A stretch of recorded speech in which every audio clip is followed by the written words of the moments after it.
Good morning, everyone. Good morning. We are starting a little bit late today, but we are, Baruch Hashem, thank God, we are starting. And we're continuing learning what we began yesterday, talking about the difference between the tabernacle and the Holy Temple, and what's going to be in the third Holy Temple, what we Jewish people are waiting for. But first of all, let us not be stingy. Let us give charity. Here we go. Tzedakah. Tzedakah saves from death. Tzedakah saves from everything bad. Tzedakah brings the geula. It brings the redemption of the Jewish people. Okay. Yesterday we discussed the difference between the Holy Temple and the tabernacle. When the Jewish people left Egypt, they built a tabernacle about 1 year afterwards, and the second temple was only built 480 years later, when they after they had been in the land of Israel for 440 years, and they built the temple. What is the whole point of the temple and the tabernacle? What has this got to do with Judaism? Why is it so important?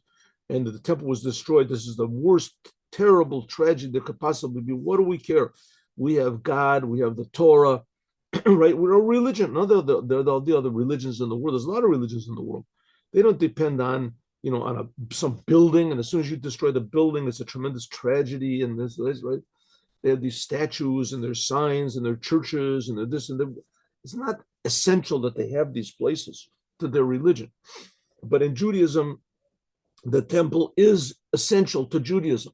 And the fact that it was destroyed is a tremendous, wound in the Jewish people. And it is a tremendous, what do you want to call it? A wound is, I guess, the best word. But it's like cutting off, God forbid, it's cutting off a person's legs or something. The Jewish people are missing a big, big thing. So what is the thing of the temple? Why do they have to have a holy temple? Why do you have to? And if you look in the Torah, you see that there's tremendous detail in the tabernacle that was built in the tabernacle. And there were all these different instruments in the tabernacle. There was a face bread. And there was, one second. What's this going on over here? One second. Hello. There was face. I shouldn't have answered that. Okay. So face bread, and there was the menorah, and then there was the two altars that were there, and everything had to be done exactly. What's the point? So as we talked about yesterday, the point of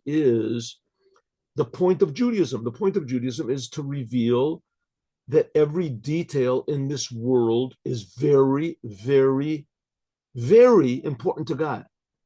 As it says in the beginning of creation, that God saw the world that he made, and it was very good. It was not just good, it was very good. Tov me'od, the physical world. And in this physical world, eventually, there's going to be the raising of the dead, etc. And if Adam hadn't eaten from the tree way back then all there would be was just this world. There would be all the spiritual worlds. No one would go there. No one would want to go there. No one. So the physical is infinitely important, and we have no idea how important it is. But when we went to the Holy Temple, you got a little bit of an idea of how important man is and what man does is, and also even what man thinks. The attitude. You had the right attitude. Right? If when they made a sacrifice, if you have the wrong thought, then the sacrifice was negated. Right? Okay, so so we said that's the difference between the tabernacle. The tabernacle was sort of like how the worlds are now, that the spiritual is higher than the physical. The spiritual is higher than the physical. That's how it is now. But the Holy Temple is hinting at how the so let me just say this again. I forgot what I just finished saying. That the tabernacle showed how the spiritual is higher than the physical. That's what I said. The spiritual is higher than the physical.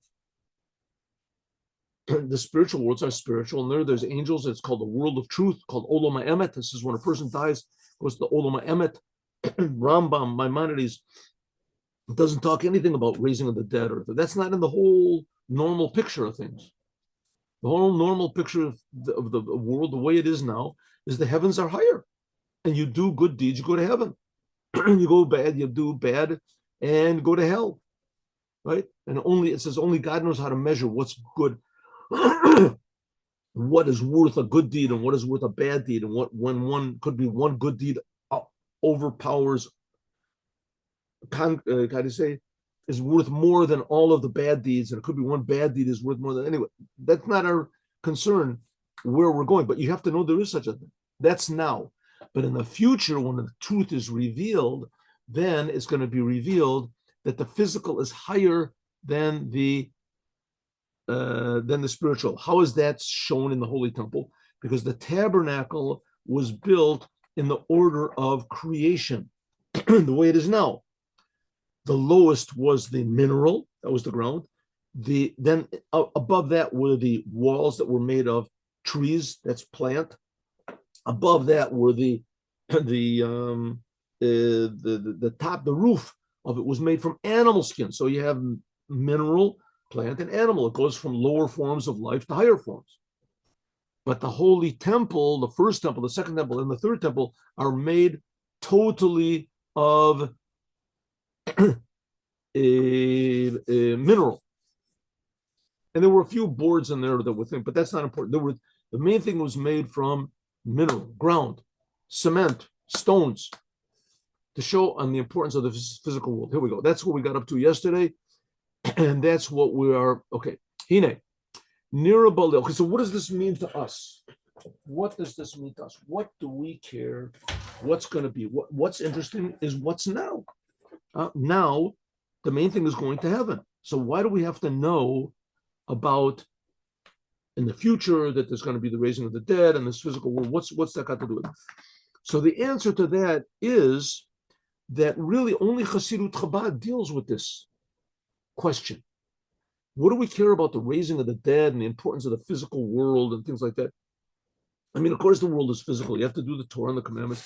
Only Chabad really tries to make this topic of the raising of the dead and the importance of this physical world the main issue in its teachings. Here we go. Ready? Hine, Nira Ba'alil, we can see clearly. We can see clearly. We can see clearly. Oh, we didn't say a praise of God.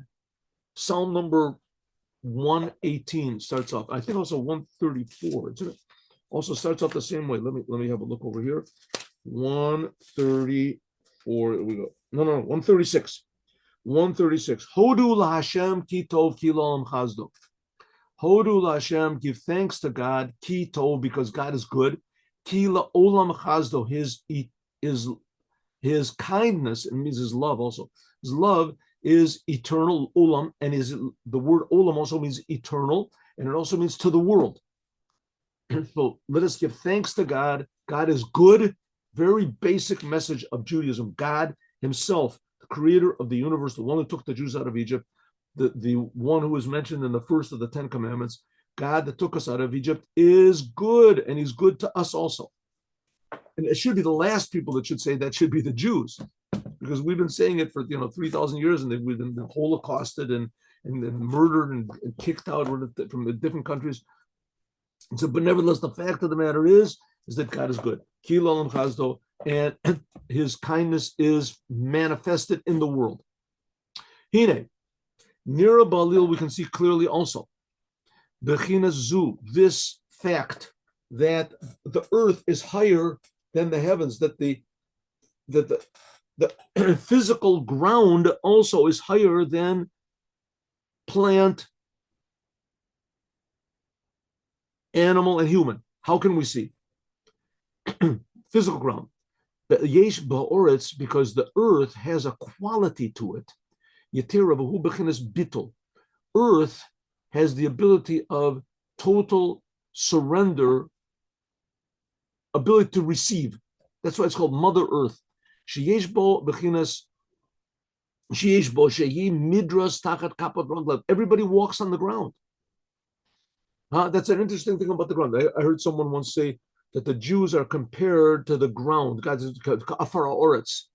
They're compared to the ground. Why? Because everyone walks on the ground. Everyone walks all over the Jews, but everyone needs the ground. They need the ground. In the end, the ground covers over everybody after people die. Everyone needs the ground. You have to have ground for plants. You don't have plants, the animals won't live. And I mean, maybe you can live on, AI or something like that, plastic food, who knows? Manufactured. Ubitul zeh, the ground has what's called bittul. Bittul means that it's really willing to accept from everything. It's the lowest in a way. It's the vessel. Zen nimshach mitzad shorsha, because why? Because the earth has a source, neither which is higher, and like we said before, that is what rose up in God's thought. She machshava, that God's thought is choshev ma. God's thought is what's called machshava. You can break up the letters in Hebrew to choshev, that God thinks ma. Ma is one of the names of God. It's 45, the numerical value of 45. We talked about it before. Anyway, it's the miracle value of 45, and this is the ultimate ability to be surrendered to God. Now, what's the idea about surrendering to God? What's the surrender? The point of being surrendered to God is that it's the truth. It's the truth. The fact is that God, what happened? What happened to my picture? Wait, what happened? 1 minute, 1 minute. My picture disappeared. All right. Because you can't have everything. Let's go to the next page.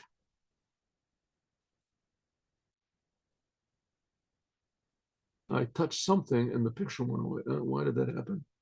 All right, maybe it's not important. Like I said, Moshe Rabbeinu, like it says about Moses, Moses said, Nachnu ma, we are nothing. Okay, because the fact of the matter is that God is creating us. That's the fact, right? God is creating us every moment. What is this here? Yeah, 1 second. Why is my picture gone? Not that it's that important, but I mean, it would be nice. That's the mouse. There's this, the select, the text, the browser, the color. All right, I don't know. Okay. So what, let's see. Let's try to do this like this. 1 minute. Here we go. Oh. That doesn't work. Okay. Like Moshe Rabbeinu said, Moses said, Nachnu ma, what are we? We are nothing. So this should be this here. I don't know what's going on here. Why should this be like this? Who knows? Who knows? All right, forget it. I pressed the wrong button. No, I really messed things up. Here we go.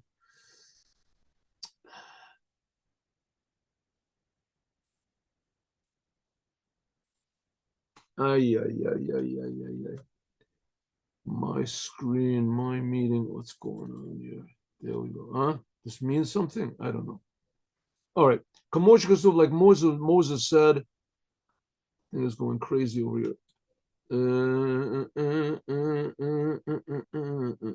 Okay. Like Moses said, Nachnu ma, we are nothing. We are nothing. What does it mean? We are nothing. Moses said, Mishom, from this surrender to God, Nimshach is drawn, umitlabesh, and is clothed this level of bittul in the earth. Because the earth has such a high source, and so therefore it manifests this in the fact that it has its ability to receive everything. Nothing of its own. It has nothing of its own. Now, what does it mean that is nothing of its own? What is this? Why is this happening? Huh? 1 second. Let's turn this off. Turn this off. It's not working out. Not working. Out. Oh, there we go. Okay, that's good enough. Okay. Misham, Nimshach is bittul. This is the level of surrender that the earth manifests itself. Okay. Because of this, it will be elevated in the future. Lastid lavo in the future, to be. I'm having troubles with this screen here. To be ateret bala, it will be the crown of her husband. It says in Mishle, in the end of Proverbs, it says the valorous wife will be a crown for her husband. So now the wife is this physical world, and the husband is all the spiritual worlds. So now we are receiving from all the spiritual worlds in this world. But in the future, we'll see how amazingly important this physical world is, even more than the spiritual worlds to God. So it says the glorious wife, this world, which is now a wife, it's the receiver, will be the crown. It'll be higher than anything. Lochi, and therefore, that's the idea of the raising of the dead. Therefore, the Beit HaMikdash, therefore, the holy temple, which is hinting at the future redemption where the truth is revealed. That's why the holy temple, the physical temple, was from stones. Masha Einkin, which is not the case, Mishkan, and the tabernacle Shenasa was made according to the Seder Ishtalshalos. It was made according to the order of creation. Spiritual is higher now. Shebechinas Tzomeach, that plant is higher than mineral, than ground. The heavens are first, like it says in the beginning when God created the earth, the heavens and the earth. The highest is the heavens, Lochi, and therefore Hayu Akotle Matzed Shitim. Therefore, the walls in the tabernacle were made from vegetable. They were made from trees. The upper and the earth was only on the ground on the bottom. Okay, this is the idea of Yosef and Yehuda. Let's get back to our Torah portion. That's the idea of Yosef and Yehuda. Yosef and Yehuda. Now, there's two general types of Jews. There's Jews that are the leaders. There's Jews that are talented. There's Jews that are talented in Judaism, that they're excellent at learning Torah. Some people are good at Kabbalah. Some people are good at Talmud. Some people are good at law, like big rabbis that know all the laws. And the different aspects. Some of them are good at Mishnah. Some are good at Midrash. They can extrapolate. They can give speeches. That's in the Torah. But in the commandments, everyone is pretty much equal. The commandments, everyone is equal. There's no difference between the way I do commandments and the way Moses does commandments. Okay, the fact is there is a big difference, but we'll see. It's specific. Generally speaking, there's no difference. When I put on tefillin, I'm just taking two boxes and putting them on one on my arm, one on my head. The action that I'm doing is basically the same thing as if the Lubavitcher Rebbe puts on tefillin. What they're thinking about, what the ideas that they have, the feeling that they have, the genuineness that they do it is incomparable to the way I do it and the way a big tzaddik does it. But generally speaking, the actions are there. But in the Torah, it's a big difference. So that's going to be the difference between Yosef and Yehuda. Yosef is the idea of adding on, increasing. In Torah, you can increase knowledge. And Yehuda is the idea of simple gratitude, simplicity, saying thank you. That's Yehuda. That's by the way, is a Jew from the Yehuda, comes from the name from Yehuda. Shehu Gamkin, this is also Madregas Shamayim. This is the difference between the heavens and the earth, and the difference between the plant and mineral. Key, because Yosef is the language of Tosefet, is an expression of adding on, riboy, increase. That it adds and it continues, increasing above and above. This is the idea of like vegetable that grows up from the ground. And especially eretz, and especially the eriz, and especially the cedar tree, that's what the walls of the tabernacle were made of. It's like the highest of the plant world, that it grows up higher and higher, Baroma Milos, to the highest of highs. Like it says, Tzaddik katamar yifrach ke'eriz b'lavanon yuzkia. Like it says, a tzaddik, a righteous Jew grows up like a date tree, and like a cedar tree in Lebanon, it is high up. High up. Let's see what this is going to. And that's Yosef. Yosef is greatness. That's why in this Torah portion, Yosef got all these qualities. He saved the world. He gave the proper advice. He knew how to interpret dreams. He was a tremendous leader, a tremendous organizer. Right? He ruled over all of Egypt. He had a vision. He had all these wonderful things. Yosef was like the ideal human being. And Yehuda He is the idea of Eretz, like the earth. That's what's called Malchut of Atzilut. Another word for that is God's mouth, so to speak. The lowest. It receives from everything that above. She'ibachin is domim.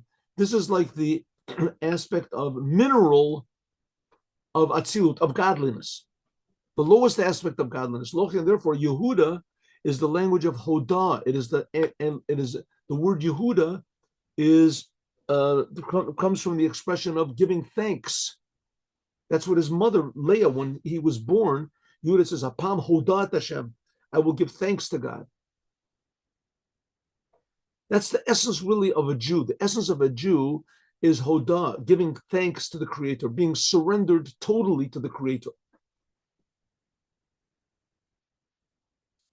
When a Jew is totally surrendered to the Creator, then he can receive infinite blessings from the Creator. That's the secret of the Jewish people, how we've succeeded so long, right? Other nations have been massive and victorious and glorious and spread out to the whole world. You know, the Babylonians conquered the world, and the Romans conquered the world, and the Greeks conquered the world. And they've been superior in number and in power, and they're all gone. They're all gone because they depended on themselves. And the Jewish people, even though they have not been greater in number or greater in power or greater in anything, but they have, whether they know it or not, surrendered to the Creator. They have, it's like the ground. Like the ground. It's almost like the ground, like a trees and vegetation, they die, but the ground never dies. And even more, ground has the power to give birth to everything else. But the same thing, all the religions in the world, all of this, they essentially grew from Judaism. It says even Hinduism. It says that Abraham, the highest of the Hindus are called Brahmins, because from Abraham, anyway, I don't know how true that is, but that's what I say. But for sure, the idea of God was brought into the world by Abraham. God that creates the world and that cares about every one of his creations, that's Abraham's message to the world. And that idea was taken piecemeal by all the other religions, but little by little. But the basic, surrender to the Creator of the universe. Not all the other religions that you think about yourself. You want to go to heaven, I want to go, I. And the essence of what Judaism is supposed to be is total surrender to the Creator. That's a Jew, Hodah.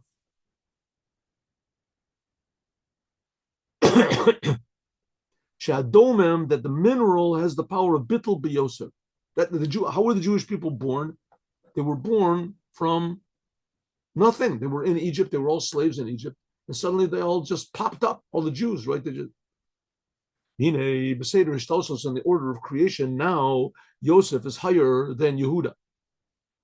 Shahari, because behold, Hamalchut, nowadays, Malchut, which is the lowest that receives from Zer Anpin. Zer Anpin are all the spiritual worlds. That's the personality of God, the emotions of God. Therefore, Yosef was the king. Shehu bechinas someach, he's the power of growth, bechinas gidul v'hasnas, hitnasut, and elevation. Hu hayam mashbir, and he provided and he gave over to everyone. Yosef ruled over the whole world. And who was Yehuda? Yehuda was a nobody. Yehuda was the receiver. That's this week's Torah portion. Like it says, Vayigash, I love Yehuda. This week's Torah portion is Yehuda is coming and approaching. Yehuda is nothing. And Yosef is everything. Yosef owns the whole world. And this week's Torah portion begins as Yehuda, who was a nobody, is approaching Yosef, who is everybody. And he said, Be Adoni, please, my master. Okay, now this language of be is strange. The word be means in me. In this case, it means please. But that's not what he said. He said, Yehuda, who was a nobody, who was like the ground, he approached Yosef, who Yosef was like everything. He was like all the spiritual worlds. And he said, Be Adoni, in me, my master. What does it mean? Shabo, that in me should be drawn down the blessings from Yosef at Tzaddik. Like it says in the Zohar, in Parshat Vayigash. Now, the Zohar is a Kabbalistic book that explains the sentences of the Torah in a Kabbalistic way. Most of the fact is, most of the Zohar is not Kabbalistic at all. I mean, it's spiritual. It talks about spiritual things, but very little of it is actually like pure, hardcore Kabbalah. Anyway, like, so it says over there by Yigash, it says, Hainu, that Yosef, that Yosef was the king, and Yehuda was approaching him. This is Tikrovata Alma Ba'alma. This is coming close of one world, namely the physical world, to the spiritual worlds. That's Yosef. Yosef is the spiritual world. Hainu Alma Tato, namely the lower world, that's Malchut, unites Nidgashet to the upper worlds, which is called Zer Anpin, the small faces. Small faces is another name for God's emotions. God's emotions, there's 7 emotions of God. It's what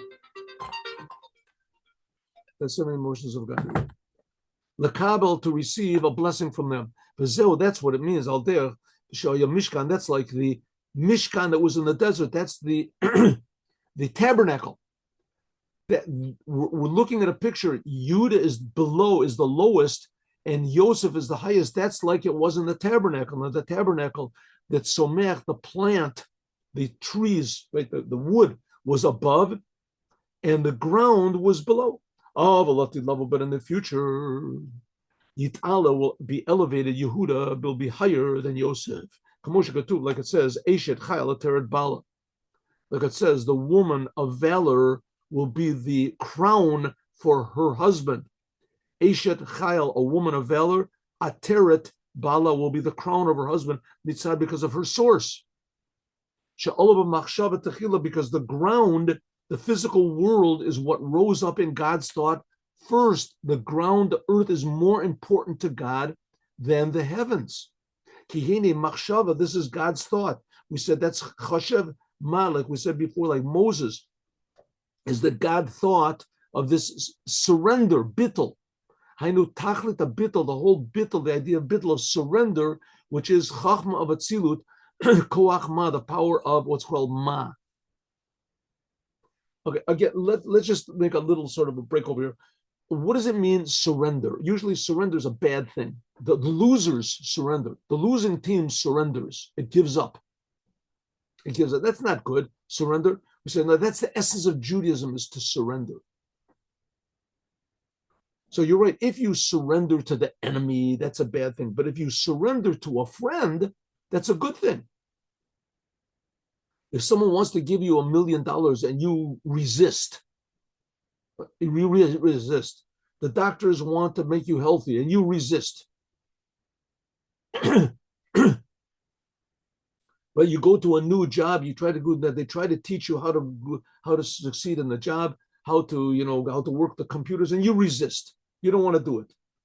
Who are you to teach me? I'll teach myself. So that's bad. Surrendering to something good is a wonderful thing. Right? Ideally, you go to university, you go to any place, you want to learn anything, right? You want to learn it, so you have to surrender yourself to the teacher, at least the things he's teaching you. So we're saying that's the essence. That it's an amazing, how do you say, a surprise that we're actually being created. That God is really a creator and he's really creating us. This is incomprehensible, and why it's unnecessary. Why do we have to say God is creating us? What's the point? Just live your life and that's it, right? Says the Jews say you can't do that. You can't do that. Judaism comes and tells you, no, there is a creator. He's creating you. Open your eyes and see that there's a creator. Don't think about yourself all the time. Think a little bit about the creator.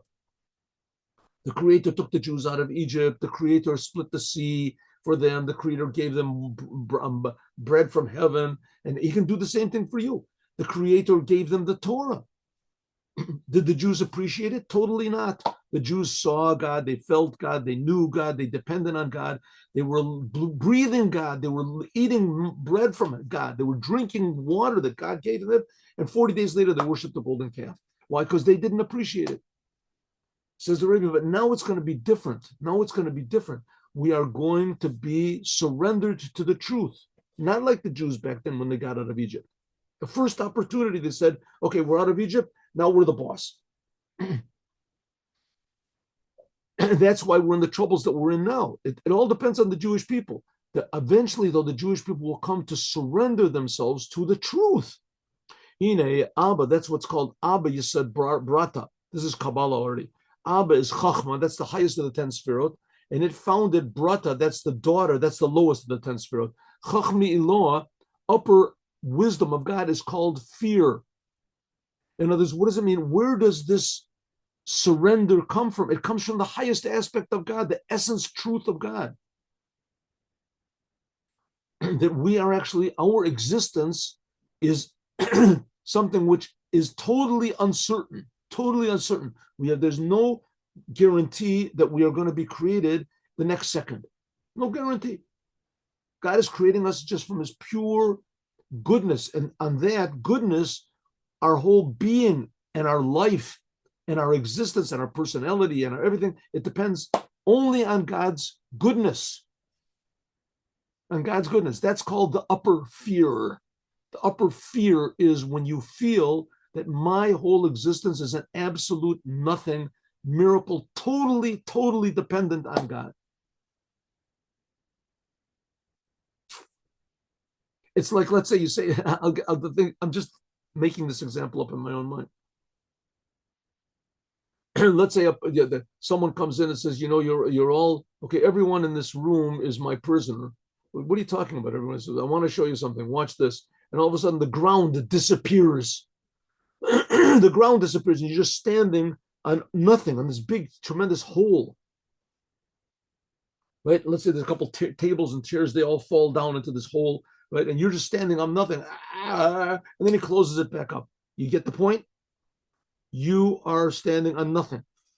So this is when you realize that it's the truth, then what's called the upper fear. But this is a very healthy fear because you're afraid of something that really exists. You're not afraid of nothing. Being afraid of nothing is called a phobia. It's called paranoia. But you're afraid of something that's real, then that's genuine. If you're afraid of something that's really good, but it's so good that you're afraid of losing it. That's called the upper fear. In other words, your whole being depends on absolutely nothing. That's called the upper fear. And that brings about humility. That's what's called the Chachma Tatoa. That's called the lower wisdom. Shehu Malchut. This is Malchut. This is the aspect of God's kingship, which is the lower fear. That's what it means, Abba, that Abba is the aspect of Chachma, the upper essence of God. That is the foundation, is found only in Brata. It's something like the ground is the only thing that has the power of growth. The power of growth is very miraculous. You put seeds in the ground, all of a sudden they grow up 1,000 times more than themselves. You put a wheat seed in the ground and it grows up a stalk that has like 100 seeds in it. Right? Put that seed into water, into fire, into air, it doesn't work. Only if you put it into the ground. So it says that's what's going to be in the future. In the future, this lower fear of God, namely a total surrender to God, I am nothing. It will go to the upper fear of God. Like Yosef, like Yehuda going up into Yosef, that I am attached to the source of everything. Okay, and therefore will be what's called the Jewish people will be the crown of the husband. Will be the crown of God, so to speak. Because this surrender will be revealed to be the highest quality that a person can have. It's drawn from Chesed and Gevura, the Zeran. It's gone from it's higher than love and fear, which that's drawn from the different aspects of God, appreciating God. And we'll realize in the future that total surrender to God is the greatest, most amazing quality that a human being can have. Lokach, therefore, Gam Akshav, also now, Yesh Ba'oretz, Yebitl Yoter. A lot of times they find this is a thing that really sticks out. they find in these people who are like tremendously successful, tremendously popular, tremendously rich, right? These people are always in the newspapers and all this, and they are like the kings, and they are, they're the glamorous ones, and they win Oscars and they win prizes, and they have like, 15 zeros after their bank account, and tremendous power they have, and secret power, and they're the heads of secret organizations, and this and that, and they're the movie stars, and this and the rock stars, and this. But it's revealed that in their personal life, and this is very common now it's really common, in their personal life, they're worse than animals. They're worse than animals. They just can't get enough pleasure, and they get whatever they want with whoever they want, however they want. And they were just debauched people, disgusting people, lower people. But then once in a while, you find people that they were very successful, and they were very powerful, and they were very good. But in their personal lives, they were very good to their children, and they are good, and they're very loyal to their wife, and they're very kind people, and they give a lot of charity, right? And this is always stressed, they give charity, and they give how kind they are and how wonderful they are. And those are the qualities that are, how do you say, human, that are human. In other words, bittul, bittul. When they are on the stage and they're very successful, that's like, growing up, that's like Yosef, increasing power. But when you get to the person's personal life, what does he do, right? He could have all the other pleasures he wanted in the world, and he doesn't go for that. You go for the power he wants, doesn't go for those things. What does he want? He wants to be a good, God-fearing person. He's happy with his wife. His children love him, right? His neighbors have good things to say about him. He helped people out. People come and give testimony to him. The yira iloa, this fear of this upper fear, which is this is the Moshe Rabbeinu. That was Moses had. Moses was the most humble person in the world, but because he was the most humble person in the world, therefore he got the biggest blessings in the world. And tomorrow we're going to see that was what exactly happened with Yehuda. There's a shocking story in Judaism. A shocking story in Judaism, which we're going to talk about tomorrow. And that's the story of Yeravam ben Navat. Shocking story. It could be, arguably, there was no one in the history of Judaism that was more talented than Yeravam ben Navat. In Torah, in the commandments, in leadership, in genius, in courage, everything. He had everything. Yeravam ben Navat. And he fell to the lowest of the lows. Lowest of the lows. As we'll talk about more, God willing, tomorrow. And the reason is because he was lacking this bittul. He was lacking this total surrender to God. We'll learn about that. So what did we learn today? We learned that the goal of Judaism is total surrender to the creator of the universe. And that is represented by the fact that the temple, the first temple, the second temple, and the third temple were made totally from stone and dirt, cement, the lowest of the elements, which is not the case. The tabernacle in the desert, that was interesting. The ground was made of dirt. The walls were made of wood. The top covering was made of animal skins. It went from below to above. That's the way things should be. Said the Rebbe, no, that's not the way things should be. The way things should be is total surrender to the creator of the universe. That's the Holy Temple. That's the message of Judaism, that the physical world is higher than the spiritual, as we'll talk about more, God willing, tomorrow.